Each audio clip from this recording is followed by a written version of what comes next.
Hey everybody, it's Safi and Marco Dish Out on Movies, the only movie review show on YouTube to review movies in terms of food.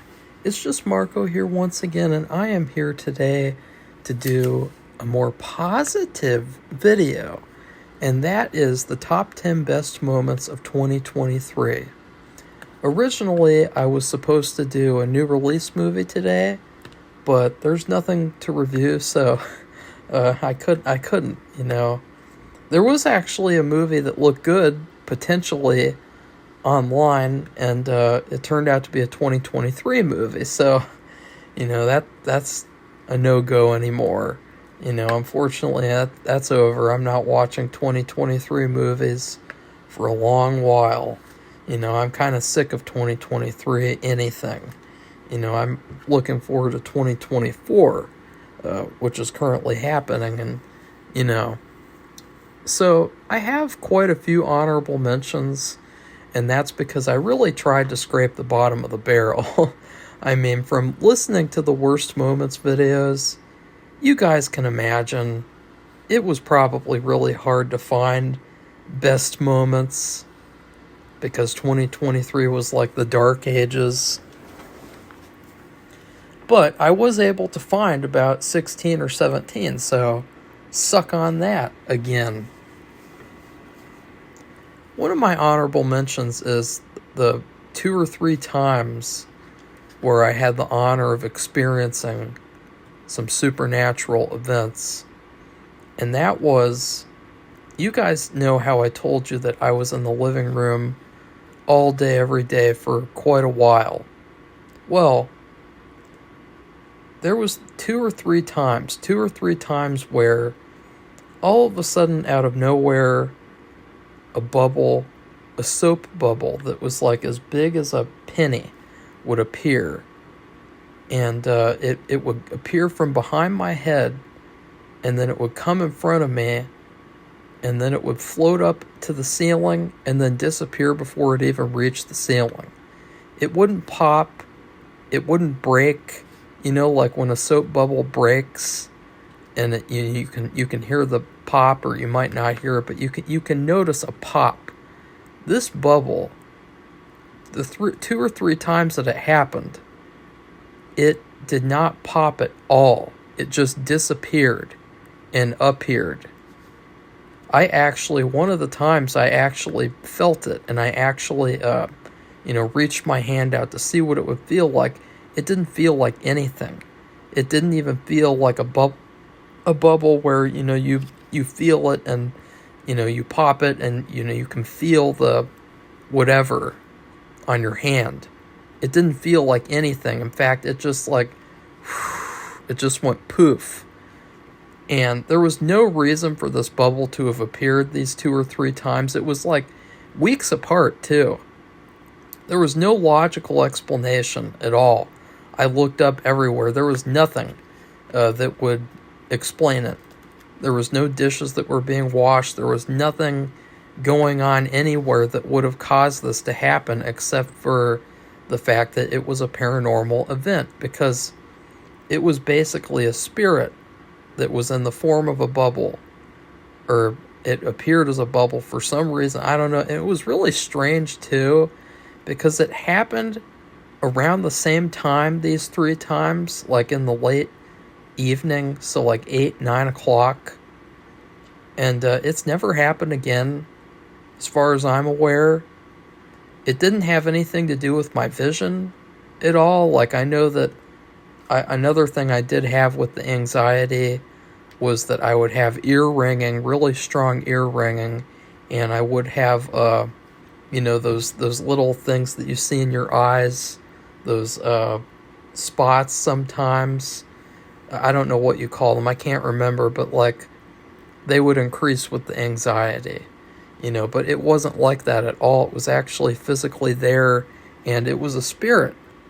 So that was really cool, seeing that 2 or 3 times. That's the first time I've ever actually gotten to see something supernatural like that, and I really like to, because it's fun and it's interesting.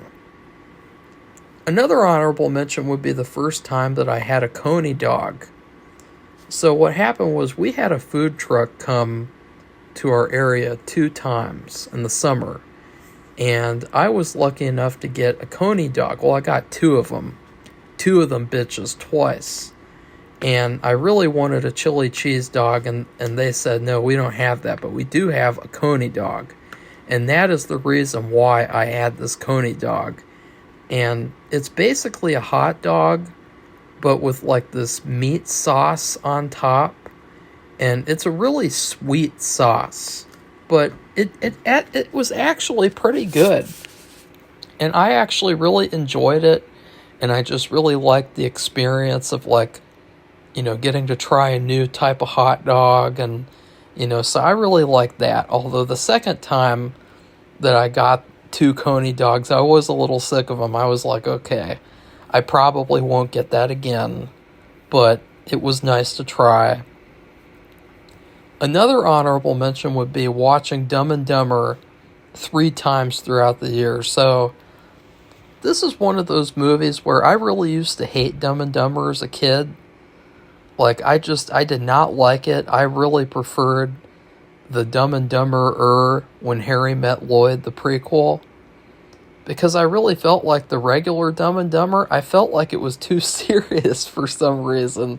Like it felt like more of a movie where there were actual stakes, there were consequences for things happening, people getting killed and shit. And in the Dumb and Dumber it's a lot more like just fun, laid back and stuff like that. But I watched Dumb and Dumber 1 time in the summer, and it really, really helped. Although I do remember while watching it that 1 time in the summer, I had really, really bad burning sensations in my head, and that kind of took me out of it because well, I'll talk about the anxiety recovery later, but that was kind of a negative surprise. But watching it was really, really nice, and I found that I really love that movie now. Like ever since like 2019 or 2018, I've been watching that movie like every year. There's 3 movies that I watch every year now. Every year, no matter what. Number 1, I always watch Tootsie, which I did early in the summer.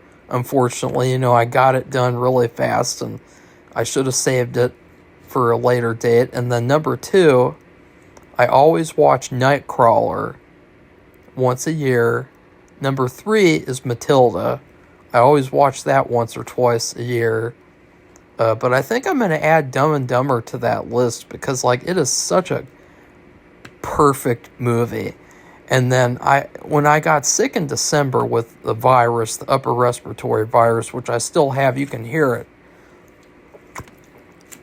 Dumb and Dumber was one of the first things that I watched when I was sick again. And it was such a great time. There were so many laughs, and it was such an enjoyable experience. It was so enjoyable that immediately the next day I watched it again. And I rarely ever do that anymore because I just have too much to do. But watching Dumb and Dumber was really, really nice.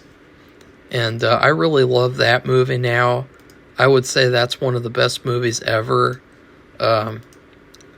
Especially the ending. Like, I think that the ending, and then also there's a part in the movie where you guys know how I complain about those quote-unquote sad periods in movies where all of a sudden the plot stops and everyone mopes around and is sad for like 10 minutes. Well, I love how in Dumb and Dumber they have like the sad period for like 2 seconds of the movie. Like, they have the big fight and then they split up and they play the sad music, and literally the next scene, like they get back together and there's no sad period anymore, and it's just really, really hilarious. Like, just so cool. Because like I wish that would happen in more movies.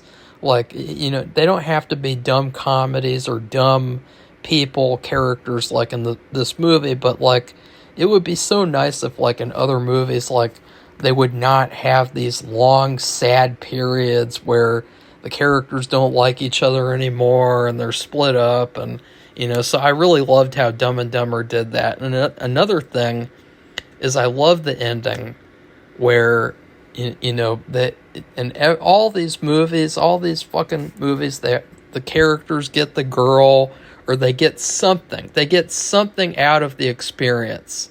And in this movie, basically all they got was all of the money in the briefcase, which wasn't even theirs. But even that was kind of like, well, they don't have any of the cars or the clothes or anymore. They don't have anything because it was all returned.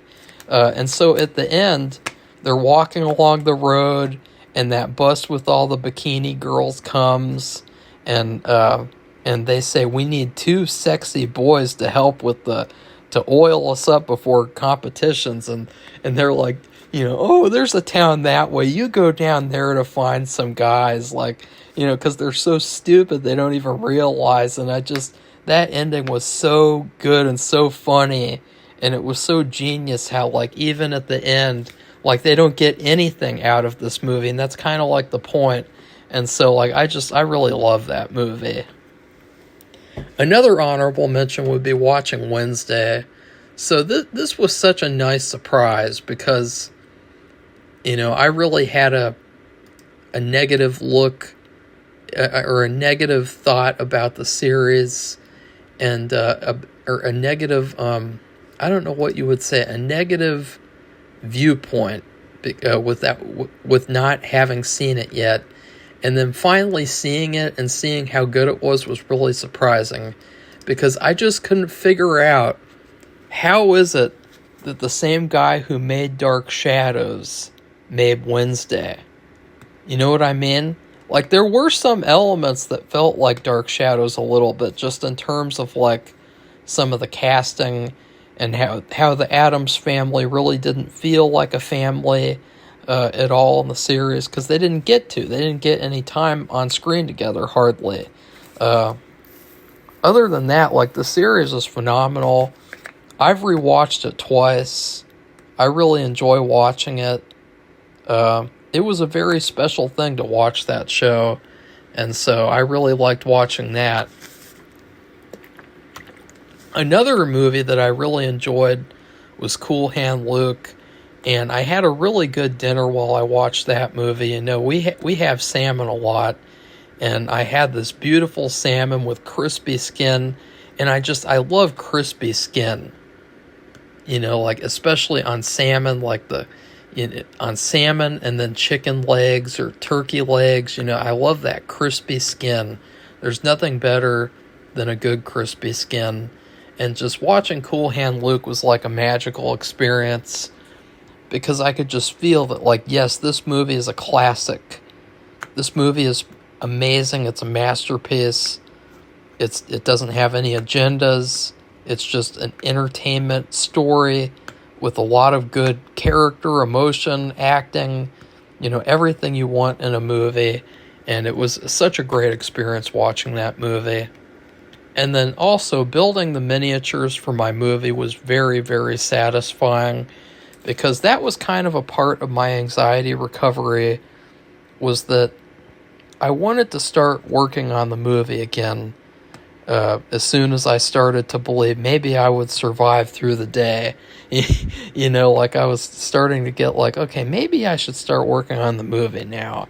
And so I did what I could, and that was by building these miniatures. And one of them, I took all these miniatures out of my room, because by the time I started working on them, that's when I discovered that the clay was not drying properly in my room because of the humidity and because of all the mold and everything. It was so bad, so terrible. It smelled so terrible. And so I finished one, and then I worked on the main one that I worked on while I was in the living room era. I worked on the huge building that I showed you guys, and I also did multiple videos on the Risky Ideas Movies channel. And building that building was really, really fun because it just felt like I was able to do that and not really worry about like the anxiety or anything. Like, even though I would feel sick, it was great to just work on it like even a little bit, and cutting up pieces of cardboard, painting, gluing on stuff with hot glue. Like, it was a really fun experience to do that and to feel like I'm still working on the movie even though I'm so sick. I'm the most sick I've ever been, ever. And somehow I'm still working on this movie and still inching my way towards finishing it. And building these miniatures is just really satisfying. And for a while, I did kind of associate the miniatures with anxiety because, or at least health problems. Because in May, I spent that whole month building Amy's mansion, or Amy's house. And that was a miserable experience that I had building that. And just thinking about that time period just makes me want to throw up. Like, I don't want to ever remember that time period again unless I'm talking about it in a behind the scenes video or something like that. Another honorable mention would be my birthday cake, which, as I told you guys, I couldn't get Winona Ryder in person, so I got her on the cake. And I didn't mention it in the birthday video, and this is why I wanted to bring it up. The cake that I got, it had this really overwhelming minty taste that at first I was a little thrown off by because it was a really strong taste. It was so sharp. But then, over the course of the week where I was just eating cake every day and, being in heaven with fucking cake, it really reminded me of something that I've had before. But then I thought, wow, this is like a peppermint patty. It tasted exactly like when you eat a peppermint patty and you have the overwhelming mint taste.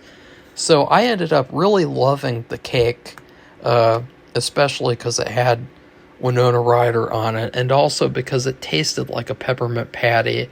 And I thought, this is exactly the type of cake that I like. This is definitely what I want forever. But I don't know, though, because, I really want to try something different, but I kind of don't, because I tried something different with the New Orleans food, and it was almost kind of a failure, although it was kind of fun a little bit to try. But yeah, I really love that cake.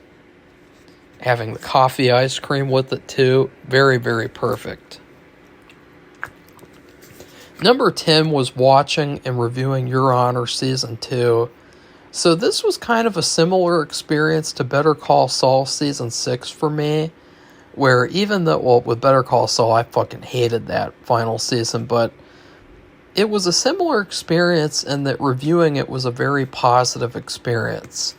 I really hate it when, we put a lot of work into a video or into watching a lot of stuff, and then you get all these retards in the comment section, or people who, they're just idiots and they don't say anything valid. They don't make any valid criticisms at all. They don't even have a conversation. They're stupid with what they say, and it's just really, really pathetic. And, with reviewing Your Honor Season 1, we had a lot of that because, halfway through especially, there was this one episode, and I still think it's fucking weird, but I talked all about this shirt that this kid was wearing, because he had this t-shirt with his dead relatives on it, and it was the most creepy, cringeworthy, laughably bad thing I've ever seen. And I got so much hate from saying that and talking about that, and Safi had never heard of it either. And, we both thought it's really funny looking. It's really bad. It's weird. It's very weird. I would never wear a shirt with Sharon, in her face, on an angel with angel wings or something like that. Like, I would never wear a weird shirt like that. And I was just saying, though, in the review, like, I had never heard of that or anything, and there was so much criticism that wasn't warranted. But with reviewing Your Honor Season 2, it was the opposite, to where I had a lot of good conversations, and I had a lot of good... I had a great time just because the season was so much better. It felt so much more like a real show. And it reminded me of like what watching new TV shows used to be like.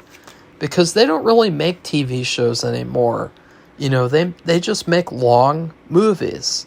And once you realize that, you're never going to be able to enjoy these new series again. Because you never get that experience anymore that you used to get, where every week for 15 weeks, 12 weeks, 13 weeks, you get to watch an episode, spend that whole week talking about it. You know, Fargo kind of has that kind of experience, but the fans are very pretentious and snobby, and overly analytical and overly detail-oriented. But Your Honor was more fun, to where people were just, you know, having fun with it. And, you know, it was so funny, too, just watching every week the boundary they would push with, you know, letting Eugene get more and more and more. It reminded me of in Wonder Woman 84, you know, with Maxwell Lord, where at the beginning of the movie he just gets like a couple of things that he wants, but then he turns into the Wish Stone and he's just getting everything that he wants the rest of the movie, and it just becomes so over the top that it's just like absurd. And that's what it was like for Eugene, where it was just laughable how he was getting away with everything. And, you know, at the end of the show, he just gets to ride off into the sunset after he shot and killed someone in cold blood for no good reason. Just terrible. But it was really enjoyable reviewing that show. Number 9 was watching movies when I was sick and not having to review them. You know, there's ups and downs of reviewing. And I would say that the biggest down would be the fact that you really have to review a bunch of stuff that you don't want to review. And that isn't because of the viewers. That isn't because of me and you know, I have some sort of a workaholic issue. It has to do with the fact that YouTube sucks, and the fact that YouTube doesn't promote smaller channels. YouTube makes it hard to grow. YouTube makes it to where you really have to push and review everything practically to get any sort of recognition anywhere, because that's just how it works. It's like gambling. Every time you release a video, it's like a gamble. It's like you're playing a game. And it's horrible to have to do that. And so it really gets, like, bad sometimes. It just gets really irritating and kind of, like, old. That you have to do all this work and not get very much out of it at all. You know, which is why, you know, making movies is so much better, because, you know, you put a lot of work into it, and at least, you know, it can turn into a big deal if you do it right and everything, you know. But with YouTube, it's just like, and so when I got really sick and I wasn't doing videos on the channel anymore, it was just really, really refreshing to watch movies for fun and watch movies without having to review them, and just to, you know, enjoy them and relax and not think about, like, oh, I have to write that down, and, you know. So that was another huge thing of the year, watching things for fun, like Dumb and Dumber, you know, for example. Definitely. And a lot of movies that I've seen before. I watched almost, like, practically every movie I've already ever seen, or at least all the best ones. I watched Bully again. You know, even though that's a really dark movie, and my anxiety was really bad that day too, because I had to help with the cooking, and so that gave me extra anxiety. Watching that movie was really nice. Number 8 was the Reiki energy healing sessions. I had about 3. 3 of them, and they were $90 a piece, except for the first one, because the first one I got is a discount for a first-time buyer. I think it was like $30 or $40. It was highly worth it. It was with someone named Renata. She is Renata in Arizona. If you want to use her Reiki energy healing, it is very effective and amazing. And I used this because I had one of my psychics, one of my many psychics that I use. She told me that I had an attachment. Well, actually, 2 of them did. And one of them definitely confirmed it for me because, you have multiple ones telling me I had an attachment without me saying anything or anything. And I really thought that made a lot of sense. Because after I had stopped with the losartan, they said that it takes like 30 days to fully get losartan out of your system, because that's how fucking terrible it was. And after that, I was just wondering, like, what the hell? Like, why is it like nothing is happening, nothing is progressing forward? And it really does fit the narrative that I had a spiritual attachment, because especially that one time in May where I was doing a cleansing ritual with a psychic, and I had a bad attack in the middle of doing that cleansing ritual. It was so bad I couldn't even do it anymore. I thought something really bad was going to happen. It was a nightmare. And it was all because the spiritual attachment did not want to leave. So that's why that happened. And, it was in the middle of being forced to leave. So it did a lot of damage to me, I think. And it really worsened the anxiety and everything. And, the anxiety, we will talk about the real cause of that later, because I ended up finding out that the whole anxiety thing was really caused by something that I should have expected. But, we won't get into that yet. But so I had to seek out this Reiki energy healing to get rid of the spiritual attachment.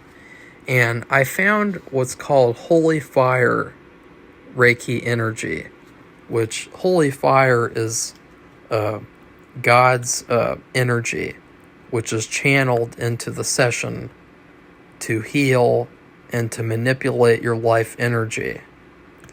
So I used this energy healing, and the first time it was really scary. I was lying down the whole time, and I just felt like so many things were happening to me that were really weird, but then it got really nice because I felt really soothed near the end, and it started to feel really good. And then all of a sudden, I felt this huge burst of air release out of my upper chest. It was literally like something had come out of my body, like a huge cloud of air, a spiritual attachment. That's what it was. And it was an intense feeling, too. I thought I was having a panic attack or something, but it wasn't. It was just for that one thing, and that was the attachment being forced to leave. After that, it actually really helped my anxiety, too. And I'm telling you guys that after this session is when I started to get better. It is when I started to get on the path to recovery, was after getting rid of the spiritual attachment. So, and the attachment came from my old house, by the way. So, if you're wondering. So then I had another healing session a week later. That was once again very, very helpful. The only kind of downside to these healing sessions is that you're going to have a headache for a couple days, or maybe a day or so, because all the energy releases through the top of your head, your crown chakra. So, that was the only kind of downside, I guess you could call it. But I was feeling so much better because of these sessions. Your body feels a lot more loose, and your limbs feel a lot more freer, and it's a very beautiful thing. And finally, I had one last session in November, and that was really nice too. She always keeps in touch, and she wants my business probably too. And she does a really, really good job. I mean, she is channeling energy to me all the way from Arizona. I mean, you guys realize how cool that is? Because I thought that you had to go in somewhere to an office and you had to be physically in somewhere. No, you can do it from wherever you are. And the energy is so powerful. And so I thought that was cool. And she also helped me with like dealing with anxiety recovery and telling me about what to do, because she said that she had anxiety issues as well. This is like a common thing when you're a psychic, when you're open like I am spiritually. It is very common to have anxiety issues, because it's like a downside of being so spiritually open, because you let a lot of stuff in. You let too much in. You have to protect yourself. So she also helped me with that. And number 7 was the psychic readings that I got. I got one in January. I got one in May. I got one in August. I got another one in October. And then I got another one in December.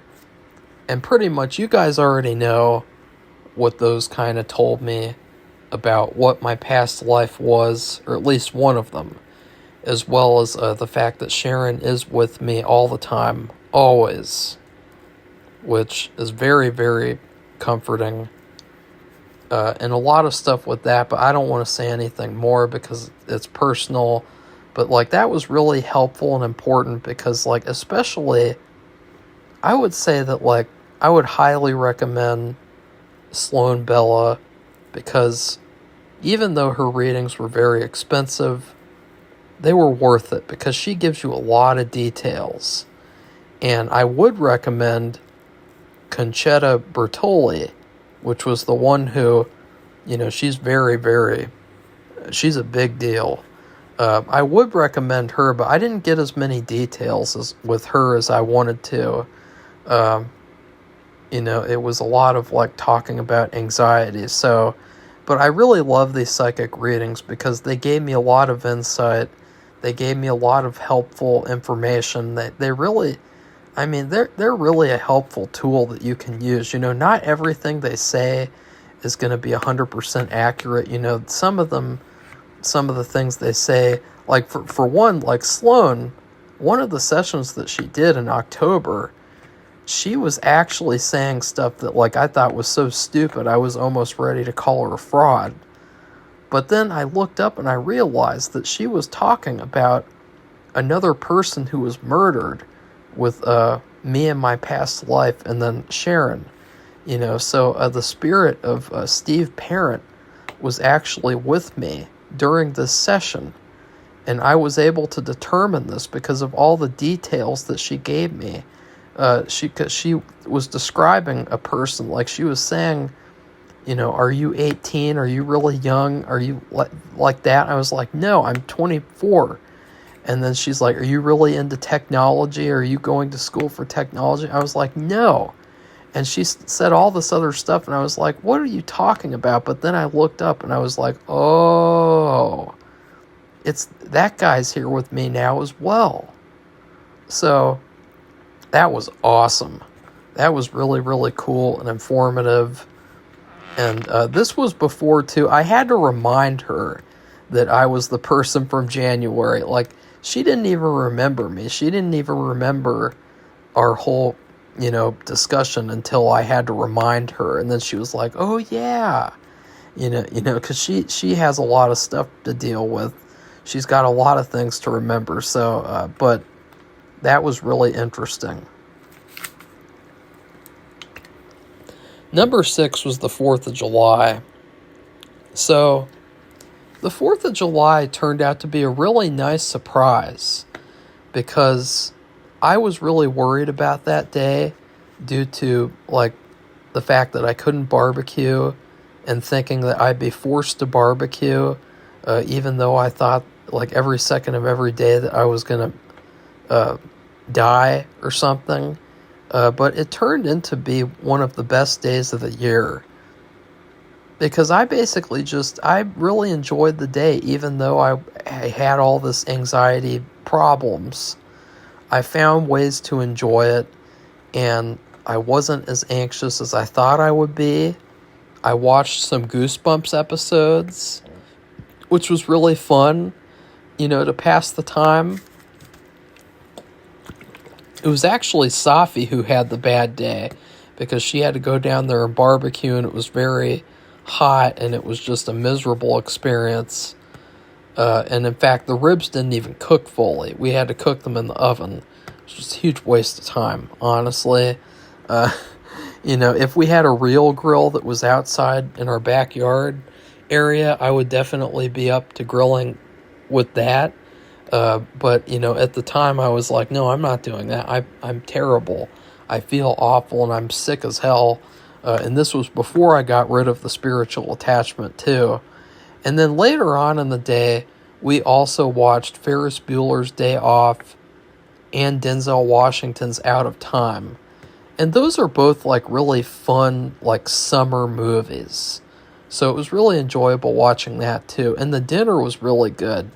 We had the ribs, we had homemade beans, corn, coleslaw, I think something else.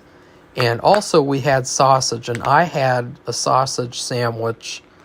And so all that stuff together, that was a really tasty 4th of July meal.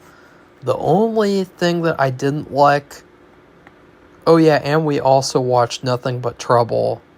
So, 3 movies. The only thing I didn't like, though, was the dessert. We make dirt cake every year around the 4th of July. Well, this year it was not very good because the idiot did not get vanilla pudding. Because what it is, it's a vanilla mixture with Oreo. The idiot got banana pudding because they wanted to have banana cream pie. And so they were thinking about themselves and not thinking about what they needed to get. And so they got banana pudding.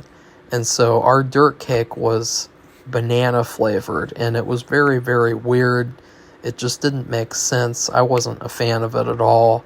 But it was a very nice and pleasant experience, even though I was dealing with all the anxiety issues. Number 5 was watching 12+1 on Thanksgiving. And I gotta be honest, after watching Don't Make Waves, I started to get really anxious every time I had to watch a Sharon movie, because I felt like something bad was going to happen after I watched one of her movies, and which is terrible, because, the whole point was to celebrate her as she should be celebrated, and so I was really not looking forward to watching 12+1, because I felt like, that movie, 12+1 is 13, and, even she was worried about the movie being called 13. The whole reason why they had to change it to 12+1 was because she told them to change it, because she said that she had a feeling that, her first movie and her last movie could be 13, and that would be really scary, and that's what ended up happening, because that's what they wanted to happen, but Thanksgiving turned out to be a nightmare. It was really miserable. I had to watch Napoleon. That was torture. I went to work out. That wasn't very fun because I just watched Napoleon. And and so later on in the evening, it was terrible too, because I told you that someone threw a temper tantrum, so they ruined Thanksgiving on purpose. They ruined the dinner. They ruined everything. But watching 12+1 was a really nice experience. It was such an entertaining, fun movie, and it was so good that I'm going to watch it every Thanksgiving. Number 4 was seeing Killers of the Flower Moon in an empty theater for the first time. I should preface this with saying in May, which I genuinely think the months of May and June and maybe July were like the worst of the year. No, actually, maybe August as well. So, but in May was like, I think May was probably the second worst. Seriously, especially because of just not getting better at all, and the doctor saying to wait for the medication to work. Just a bunch of bullshit. I had one of the worst attacks, blood pressure related attacks, when I was watching the first trailer for Killers of the Flower Moon. And it was a really unpleasant thing because that whole day I felt really, really good. And then when I watched that trailer, all of a sudden, out of nowhere, I had this horrible attack. And it was just like, what the hell? It was so irritating. And so I was really not looking forward to watching this movie because I associated this movie with experiencing that attack. And I was also not looking forward to it because I was going to have to see it, and I was probably going to be the only person seeing it because it was almost 4 hours, and nobody else wanted to see that long of a movie. So seeing that movie was a huge deal in the anxiety recovery process. It was probably like the victory gate, which was also the victory gate in the film that I'll talk about at number 1. And it was actually foreshadowed too, because before I watched it, because what happened was first I chickened out of seeing it, and I said, okay, I'll see it tomorrow. I hope nothing happens. And before I saw it, I watched the Simpsons Treehouse of Horror episode where Homer was in the theater all alone with all these dead bodies and things. And, it was a parody of Omega Man. And it was a foreshadowing of me getting to see this movie in the theaters all by myself. And when I tell you guys, it was the best movie experience ever, I really mean it. Like, it was such an amazing experience to see a movie in the theaters alone with nobody else around, and also a good movie too. And at first I did have a couple of anxiety issues. I was starting to feel anxious, but then I kind of settled down, and then I just really enjoyed the show. And I didn't really need to eat anything, so I didn't have any popcorn. The only thing that I brought was a blue Tootsie Pop, I guess a grape flavored Tootsie Pop. And I had that around the time where the bomb kill happens. So it was like halfway through the movie.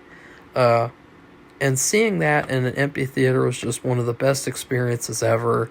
But I didn't think I was really alone either. I think that someone else was there with me in spirit because of what I did for number 1, which I'll explain to you. It'll all make sense when I talk about number 1. So number 3 was cooking and eating beef and oyster sauce. So one of the things that I did to try to make my anxiety better was, do a little bit more here and there around the house. And one of the ways was through cooking, which I also associated being sick with cooking, because there was another thing I should have put in the worst of the year list was Mother's Day, when I made this spaghetti recipe. It was Sammy Davis Jr. spaghetti and meatballs. And I'm telling you guys, I spent the whole day on my feet. I was being so active and so, just trying to, be as active as possible to keep my blood pressure down. And still, I had a terrible attack in the evening, and it was such a negative thing. It was one of the worst attacks that I had ever had. So I was really wanting to get back into cooking more. So I wanted to make this beef and oyster sauce recipe because it was Bruce Lee's favorite food, and I wanted to try it and see if it would help me get any memories from my past life. And cooking it, at first, I had this terrible, terrible anxiety, headache, and everything. But then as soon as I got into cooking it, and, we were in the middle of making it, I just felt really, really good. And cooking, made me feel a lot better. And so I like to cook more often after that, and it really helped with curing the anxiety. And also, it was really fucking delicious. And as well, the same night that I had that was the same night that I saw Gran Turismo for the first time. So, you have a great movie and a great dinner, and what else do you need? Number 2 was cooking Safi steak dinner for Christmas.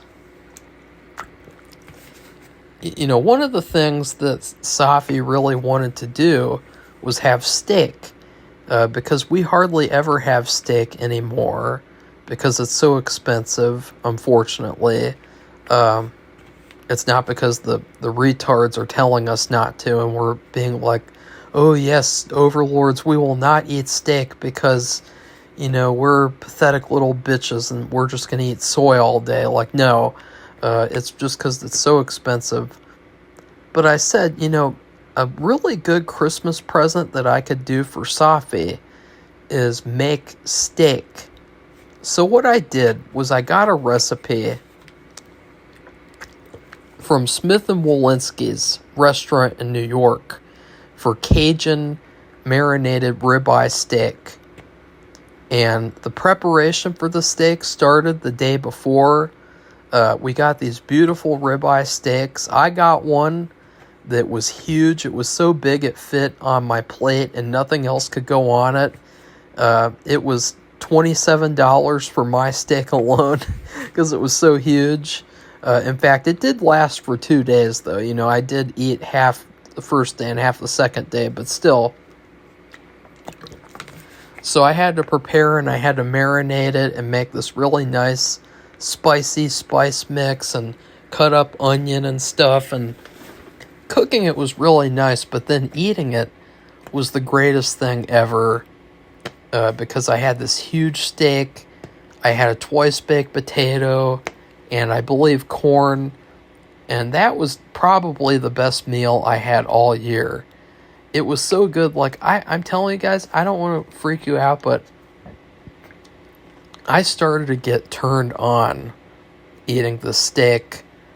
I've never really been a big fan of the fat on the steak, but I was so turned on by this steak. I mean sexually turned on. I was so turned on. I was eating every single inch of that steak.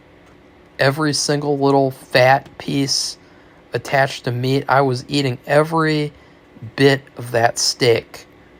And I thought to myself in that moment, this steak is a food that we are supposed to eat as humans. Because it was so good, it was so perfect, it was incredible.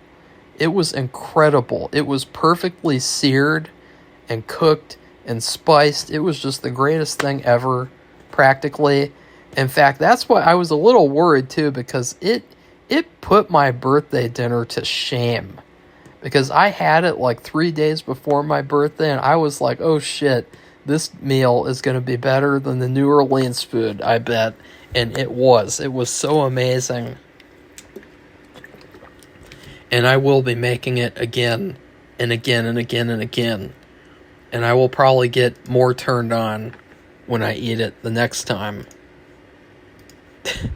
I really did get turned on. I mean, I swear, I was wow.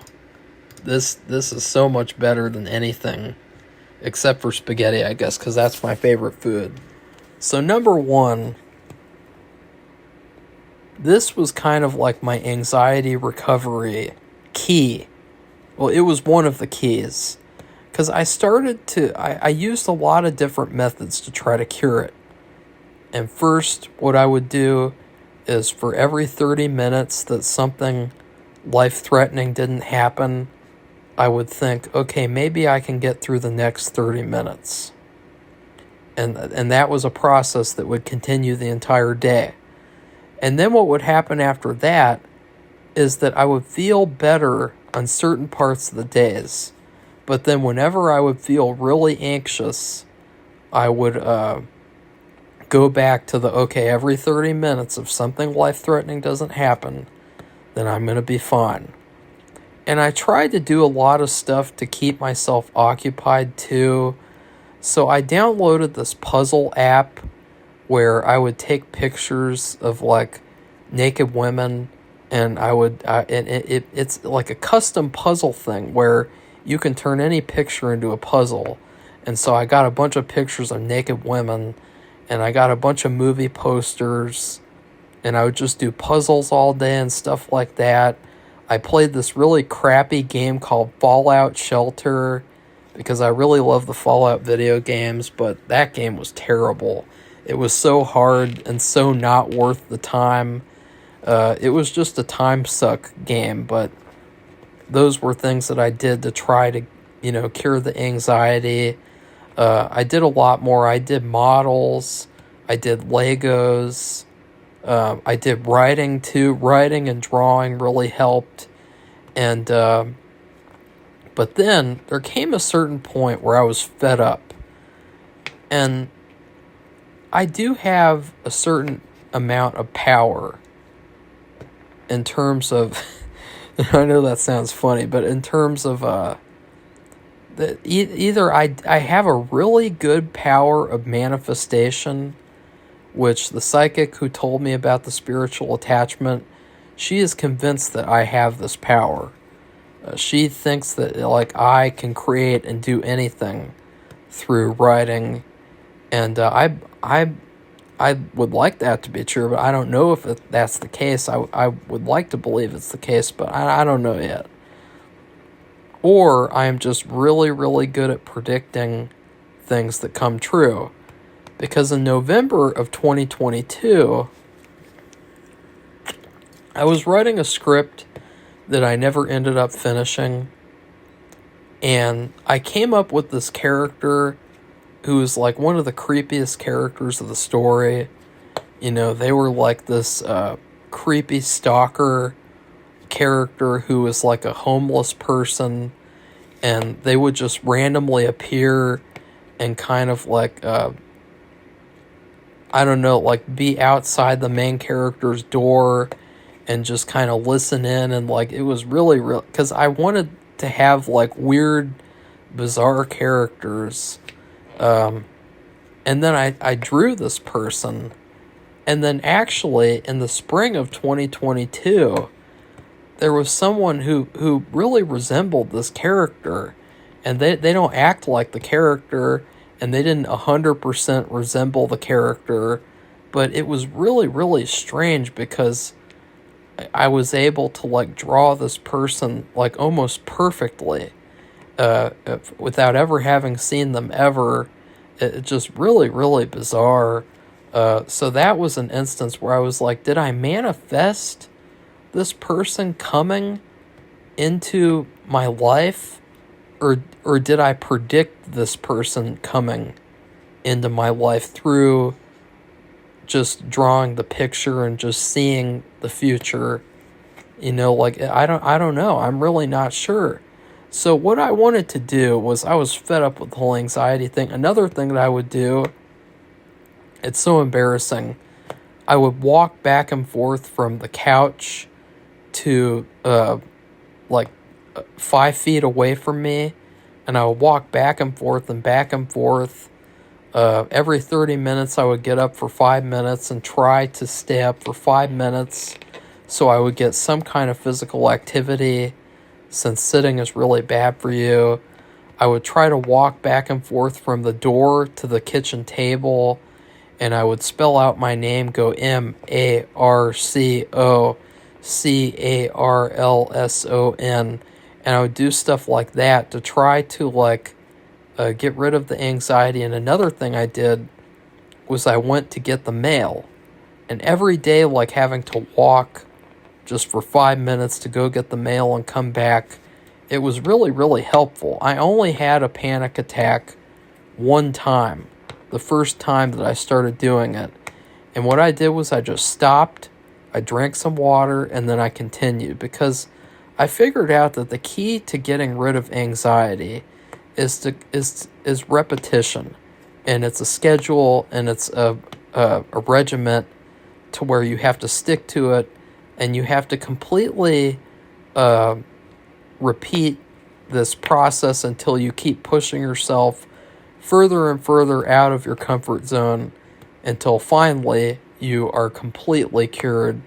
That is the key to it. If you push yourself too far, too early, then it'll just make you even worse. But if you do it over time like that, then it will work.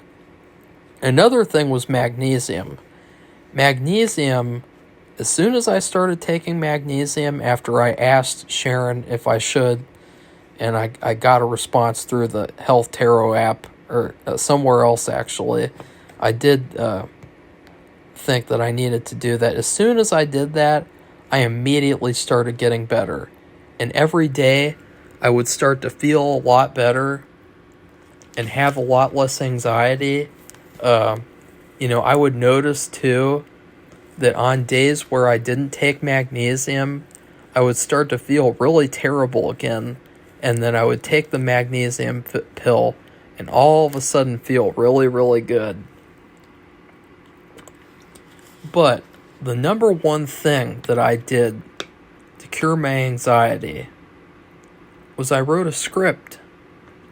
And it's for a movie that'll probably never come out or never be made.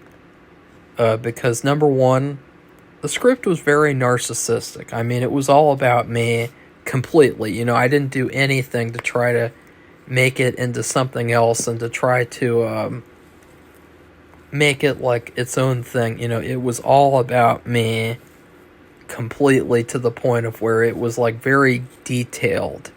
It was like a spell. I was trying to make a spell in the same way that the people who made Eye of the Devil made that spell against Sharon. And I wrote the script, and I came up, it's probably one of the greatest titles I've ever come up with, because it's so clever and cool. It's Worry Ward. So, instead of Worry Wart, it's Worry Ward. And so the main character was me.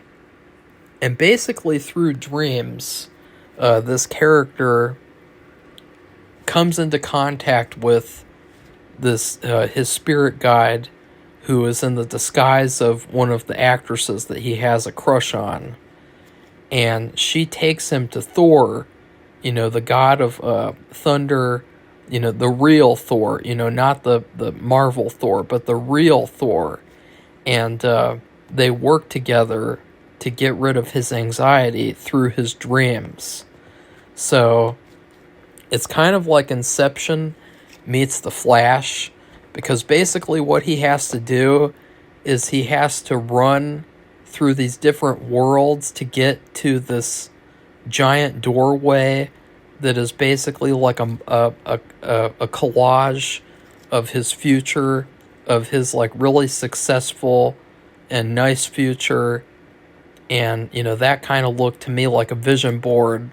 And, it was really, really cool, because it's an awesome script. It is a sci-fi adventure script. There are elements of horror. There's one scene or two scenes where they're very, very horror-centric, but it is a sci-fi adventure. So that was another cool thing. And Thor, I thought, should be played by Jack Black. So that was another thing. Jack Black in the movie. And it was awesome. And I'm trying to think of what else. Well, a lot of it, too, was based on real dreams that I had before.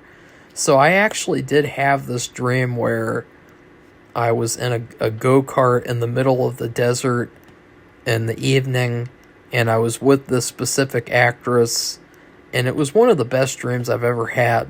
And so I put that into the script, and there were so many things in the script that came true.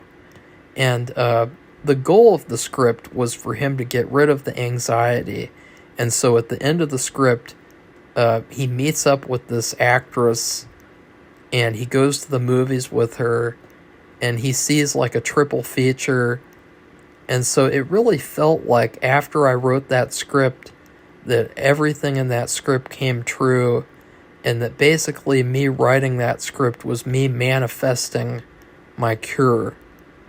Because the script itself, it was only like 90 pages, and it wasn't a perfect script. Like, if I actually turned it into a movie, I would definitely change some things around and make it less narcissistic and personalized.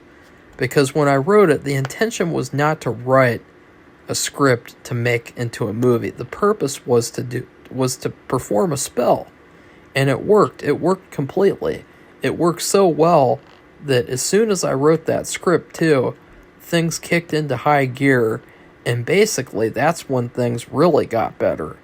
So Worry Ward, unfortunately, won't ever be made, but like, it is an incredible script, and it's an incredible story, and it was so awesome.